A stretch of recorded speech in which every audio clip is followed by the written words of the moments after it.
Welcome back. रजिस classes में आपका आज फिर से एक बार स्वागत है। नमस्कार डियर स्टूडेंट, आज मैं आपको इंडियन पॉलिटी पर मोस्ट इंपॉर्टेंट 30 क्वेश्चंस देने जा रहा हूं। इस क्वेश्चन को आप बहुत आराम से देखेंगे, अच्छे ढंग से सुनेंगे, अच्छे ढंग से पढ़ेंगे और अपने नोटबुक में इसे नोट कर लेंगे। और आपसे एक निवेदन मेरा यह भी है कि आप वीडियो के अंत तक जरूर बने रहेंगे, क्योंकि मैं इस श्रृंखला में आपको इतना बढ़िया, इतना इंपॉर्टेंट, मोस्ट इंपॉर्टेंट क्वेश्चन देने जा रहा हूं जो आपको लगेगा कि आने वाले परीक्षा के लिए मेरे लिए बहुत उपयोगी सिद्ध है और सिद्ध होगा। और मेरा विश्वास है कि आप लोग इसे सुनेंगे भी, समझेंगे भी, पढ़ेंगे भी और ध्यान देंगे। इन्हीं तमाम बातों के बाद मैं आपका समय न बर्बाद करते हुए उस कड़ी को आगे बढ़ा रहा हूं और इंडियन पॉलिटी से आपको बहुत बढ़िया क्वेश्चन, बहुत अच्छा क्वेश्चन, बहुत इंपॉर्टेंट क्वेश्चन मैं आपको दे रहा हूं। आप इसे नोट करें, इसे आप लिखने की कोशिश करें, समझने का। क्वेश्चन नंबर 1 आज मेरा 12वां वीडियो है। लोकतंत्र पर आधारित मैं क्वेश्चन आपको दे रहा हूं। क्वेश्चन नंबर 1, भारत ने किन किन देशों को स्वतंत्र होने में उसकी सहायता की थी? इसका आंसर लिखिए। Indonesia, Tunisia, Malaya, Algeria, Angola, Gold और कोस्ट। क्वेश्चन नंबर 2, विश्व में शांति स्थापित करने के लिए हमारे देश ने कौन सी नीति का सदैव समर्थन किया, जो आज भी कर रहा है? उसका आंसर लिखें, निशस्त्रीकरण की नीति। क्वेश्चन नंबर 3, पंचशील समझौता कब हुआ था? पंचशील समझौता पर माय डियर स्टूडेंट मैं आपको चाहूंगा कि थोड़ी जानकारी आपको दे दूं। आप जानते हैं कि चीन के साथ हमारी जो सीमा है, भारत की जो सीमा है, वो तकरीबन 3500 किलोमीटर की लंबी सीमा है। और इस सीमा विवाद का जो सिलसिला है ये अभी तक जारी है हमारा, क्योंकि अभी तक कोई ठोस परिणाम नहीं निकले हैं। तो ये पंचशील समझौता, जो पहले ये जान लें कि पंचशील शब्द है क्या और कहां से लिया गया है। पंचशील शब्द एक्चुअली में बौद्ध अभिलेखों से लिया गया है। बौद्ध अभिलेखों से इसे लिया गया है। इसमें क्या था कि इन अभिलेखों में भिक्षुओं के व्यवहारों को निर्धारित करने के लिए एक नियम मिलते थे और उसी नियम के आधार पर हमारे यहाँ यह शब्द पंचशील शब्द लिया गया, जिसके तहत 31 दिसंबर 1953 और 29 अप्रैल 1954 को 2 बैठक हमारे भारतीय प्रधानमंत्री उस समय के पंडित जवाहरलाल नेहरू थे, उनके साथ चीन के साथ एक मीटिंग में हुई, बातचीत हुई, समझौता हुआ और 29 अप्रैल 1954 ईस्वी को पंचशील का समझौता हुआ, जिसमें 5 बातें निर्धारित की गई थी, 5 बातें निहित थी। नंबर 1 आप जान लीजिए, दोनों देश एक दूसरे के अखंडता और संप्रभुता का सम्मान करेंगे। आप पूरी अच्छी तरह जानते होंगे पंचशील समझौता को, फिर भी मैं आपको एक बार दोहरा देना चाहता हूं। नंबर 2, एक दूसरे पर आक्रमण न करना, ये दोनों के बीच एक समझौता था। नंबर 3, एक दूसरे के आंतरिक मामले में हस्तक्षेप न करना। नंबर 4, समान और परस्पर लाभकारी संबंध। और नंबर 5, शांतिपूर्ण सह अस्तित्व की स्थापना करना। लेकिन दुर्भाग्य कहा जाए माय डियर स्टूडेंट कि मात्र 8 वर्ष के बाद ही चीन ने इस संधि को नजरअंदाज कर दिया और भारत पर 1962 ईस्वी में भीषण आक्रमण कर दिया, बगैर किसी पूर्व सूचना की, बगैर किसी लड़ाई का, बगैर किसी वाद विवाद का। इसने एक युद्ध हमारे ऊपर थोप दिया 1962 में और दुर्भाग्यवश हम 1962 के युद्ध को हार गए, जो भारत के लिए एक कलंक और आज भी एक बदनुमा दाग के तौर पर हम देख सकते हैं। और हमें लगता भी है, एक कलंक लगता है कि 1962 की लड़ाई हम हार गए चीन से। लेकिन खैर, अब अपनी स्थिति इतनी अच्छी है कि 62 वाली स्थिति हमारे देश के साथ अब नहीं है। अब चीन अगर ऐसी हिमाकत करेगा तो उसको मुंह की खानी पड़ेगी और निश्चित रूप से खानी पड़ेगी, इसमें कोई संदेह नहीं है। क्योंकि आज मेरी सैनिक की स्थिति ऐसी हो चुकी है, मेरा सैन्य क्षमता इतना बढ़ चुका है कि चीन ऐसे देश को अच्छे तरह से मैं धूल चटा सकता हूं। इसी कड़ी को आगे बढ़ाते हुए मैं क्वेश्चन नंबर 4 आपको दे रहा हूं। यूनेस्को की स्थापना कब हुई थी? आप इसका लिख लें, इसका आंसर लिखिए 1946 ईस्वी में।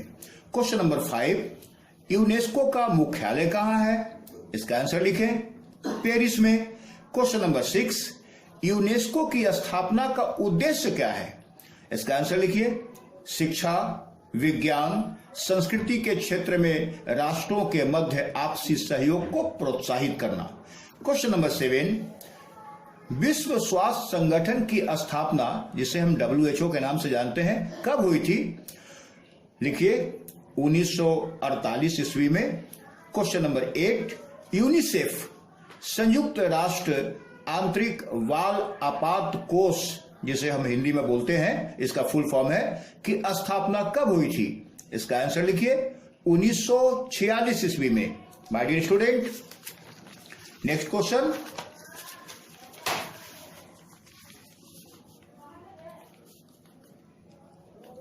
यूनिसेफ के तहत क्या प्रावधान किया गया है? आंसर लिखे सभी बच्चों की बिना उनकी जाति या धर्म का भेदभाव किए सहायता करना। क्वेश्चन नंबर 10, अंतर्राष्ट्रीय श्रम संगठन, जिसे हम ILO के नाम से जानते हैं, की स्थापना कब हुई थी? इसका आंसर लिखिए 1946 ईस्वी में। क्वेश्चन नंबर 11, खाद्य और कृषि परिषद FAO की स्थापना कब हुई थी? इसका आंसर लिखिए 1945 ईस्वी में। क्वेश्चन नंबर 12, FAO की स्थापना का उद्देश्य क्या है? इसका आंसर लिखें विश्व में व्याप्त निर्धनता, कुपोषण और भूखमरी के विरुद्ध संघर्ष करना।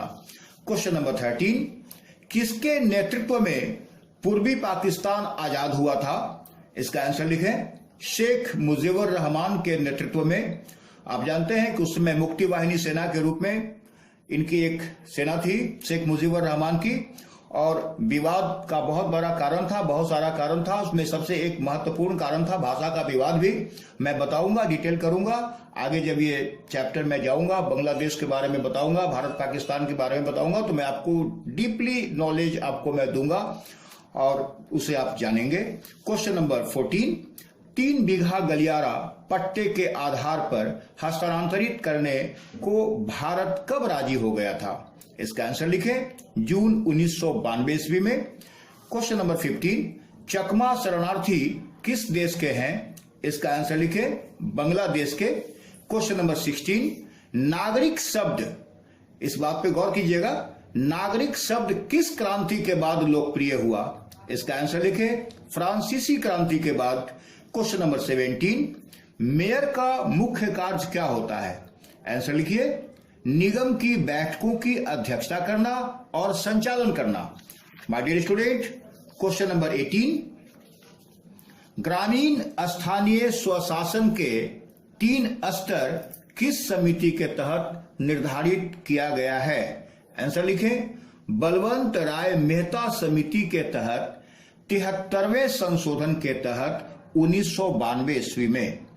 क्वेश्चन नंबर 19, किस संशोधन के तहत यह प्रावधान किया गया है कि तीनों स्तर पर पंचायती राज्य की संस्थाओं के चुनाव प्रत्येक 5 वर्ष पर कराए जाएंगे और चुनाव लड़ने वाले की आयु 21 वर्ष से कम नहीं होगी? इसका आंसर लिखें 73वें संशोधन अधिनियम के तहत।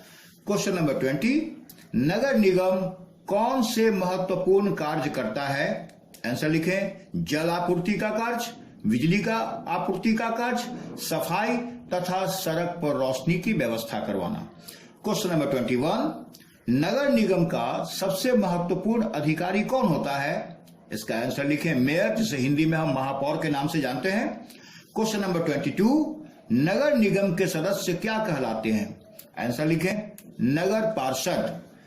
क्वेश्चन नंबर 23, संघ सूची में कितने विषय हैं? इसका आंसर लिखें 97।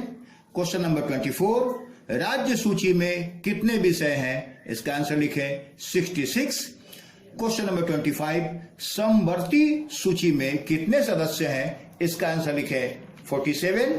डियर स्टूडेंट, क्वेश्चन नंबर 26 में लिखाने जा रहा हूं, आप नोट करें। मौलिक अधिकारों की संख्या कितनी है? 6।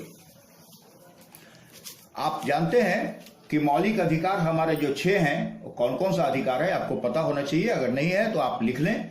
समता का अधिकार इसके तहत आता है, स्वतंत्रता का अधिकार है, शोषण के विरुद्ध अधिकार है, धार्मिक स्वतंत्रता का अधिकार है, संस्कृति और शिक्षा का अधिकार है, और नंबर 6 संवैधानिक उपचारों का अधिकार है। ये मैं आपको बता चुका हूं, डील कर लीजिएगा, लिख लीजिएगा, इसको नोट कर लेंगे आप। क्वेश्चन नंबर 27, स्वतंत्रता के अधिकारों में कितने अधिकारों का समूह है? क्योंकि एक समूह के तहत ही है, इसे आप नोट कर लें। 6 अधिकारों का कौन कौन सा अधिकार है, आप ये भी जान लेना चाहिए आपको। जान लीजिए, मैं आपको बता देता हूं। भाषण और अभिव्यक्ति, शांतिपूर्वक निरायुध सभा करने की स्वतंत्रता, संगम या संघ बनाने की स्वतंत्रता, भारत के राज्य क्षेत्र में स्वेच्छा से कहीं भी आने जाने की स्वतंत्रता है, भारत के राज्य क्षेत्र के किसी भी भाग में निवास करने तथा वहां बस जाने की स्वतंत्रता है, और नंबर 6 कोई भी व्यक्ति उपजीविका, व्यापार या कारोबार करने की स्वतंत्रता। यह हमें प्रदान है, हमें मिला हुआ है स्वतंत्रता के 6 अधिकारों के तहत, जो एक समूह के रूप में है अधिकार। आगे लिखे 28, क्वेश्चन नंबर 28, संविधान में मूल कर्तव्यों को कब समाविष्ट किया गया और किस संशोधन के द्वारा? इसका आंसर लिखे 1976 में 42वें संशोधन के द्वारा। क्वेश्चन नंबर 29, लोकसभा का सदस्य होने के लिए कितना आयु होना चाहिए? 25 ईयर्स या उससे अधिक। क्वेश्चन नंबर 30 और लास्ट क्वेश्चन आज का, राज्यसभा की सदस्यता के लिए न्यूनतम आयु कितनी होनी चाहिए? नोट कर लें 30 ईयर्स। आप लोग इसका स्क्रीनशॉट ले लें। ये page number 1,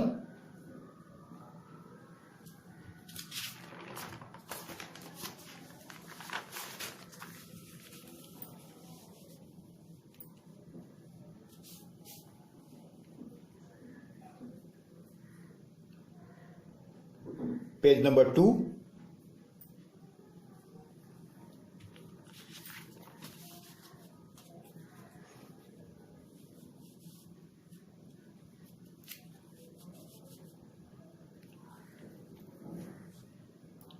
page number 3,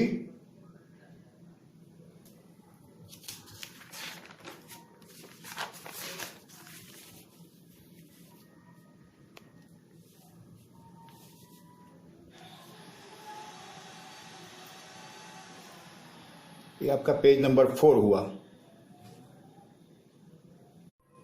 my dear student, आज मैंने आपको टॉप 30 क्वेश्चंस इंडियन पॉलिटी से दिए, जो बहुत ही इंपॉर्टेंट क्वेश्चन था।